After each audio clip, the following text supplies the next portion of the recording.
म्हणजे भाऊ वाल्मिक कराड यांच्याकडे विदेशी सिम कार्ड, विदेशामध्ये संपत्ती काय म्हणाल?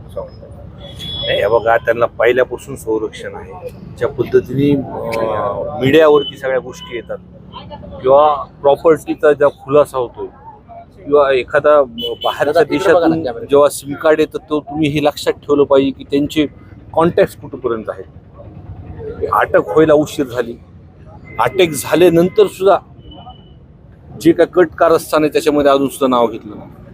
म्हणजे मी सुरुवातीपासून एकच गोष्ट सांगतोय की एक तर मास्टर माइंड म्हणून ते आहेत आणि दुसरं त्यांना संरक्षण धनंजय मुंडे साहेबांचं भेटते स्पष्टपणे दिसून येतं ना तुम्हाला हा म्हणजे वाल्मिक कराडाचे हात एवढे वरच्यापर्यंत असतील हे तुम्हाला असं वाटतं?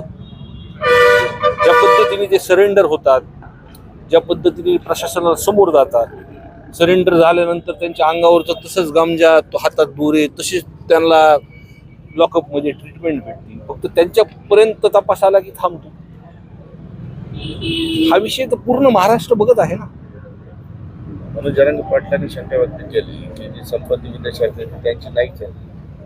काय मनोज जरांगे पाटील म्हटले की यांची जी संपत्ती विदेशातली आहे ती त्यांची ऐपत नाही विदेशामध्ये संपत्ती खरेदी करावी. सरकारमधला बडा नेता पर्यंत हे सीडीआर मोबाईलची सगळी तपासली त्या कालावधीमधले ते सीडीआर तपासली ना सगळं काही लक्षात सगळं. त्यावेळेस प्रशासनाला कोणी फोन केले होते, तुम्ही प्रॉपर्टी संदर्भातला सुद्धा जो काही विषय तुम्ही निघतोय त्याच्या ट्रान्झॅक्शनवर पण तो सगळं लक्षात येईल ना. आरोप करण्यापेक्षा जर तपास त्या दिशेने व्यवस्थित घेऊन गेले, तिथे दिशा व्यवस्थित ठेवली, सीडीआर तपासले, ट्रान्झॅक्शन तपासले, तुम्हाला कोण त्याच्या मागे आहेत वरच हस्त लगेच लक्षात कोण आहे. आधी नोटीस दिली होती ईडीची एंट्री व्हायला पाहिजे आता या संपत्तीच्या आकड्यावर. हो व्हायला पाहिजे ना. ज्या पद्धतीने संपत्ती बाहेर येते, ज्या पद्धतीने येते त्या पद्धतीने व्हायलाच पाहिजे तपास. बरं, ह्या संपत्ती कुणाची असावी असं वाटतं तुम्हाला? विदेशात तुम्हाला काही शंका वाटते घ्यायचं? मी तुम्हाला म्हणतो ट्रान्झॅक्शन बघितले सगळ्याच गोष्टी लक्षात येतील तुम्हाला. आणि तपासामध्ये सुद्धा ज्या पद्धतीने त्यांचं वाल्मिक कराडचं नाव आल्यानंतर जो लगेच वेग कुठतरी थांबलेला दिसतो किंवा VIP ट्रीटमेंट झालेली असते, हे तर मी पूर्णपणे उघडपणे बोललोय की तर मंत्री महोदयांचं वरद हस्त त्यांच्यामध्ये आहे. त्यांना पैशात आर्थिक याच्यातही ट्रान्झॅक्शन वरती कळून येईल. ते थर्मल प्लॅन्ट जे आहे पळवीतलं त्यातले अनेक अधिकारी आता बदल्या करून घेतात. 12 अधिकाऱ्यांनी अर्ज केले आमच्या बदल्या. काय वाटतं याचं?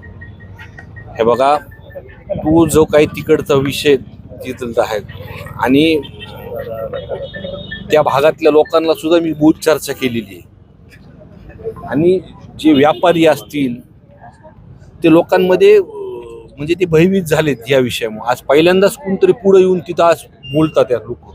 ह्याच्या आधी कधी पुढे येऊन तिथं बोलले नाही.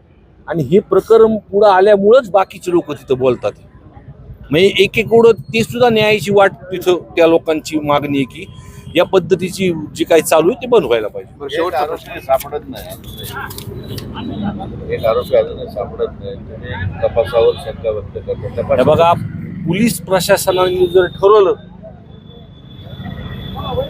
तर कुणालाही अटक करू शकतो. मला एवढं चांगलं मला माहिती. शेवटचा प्रश्न, एवढं सगळं घडतंय, पळी 2 दिवस बंद होते, राडे होतात, सगळं होत आहे, मात्र मंत्री धनंजय मुंडे यावर अजूनही काही माध्यमांना बोललेलं नाही, अजूनही ते समोर आले नाही.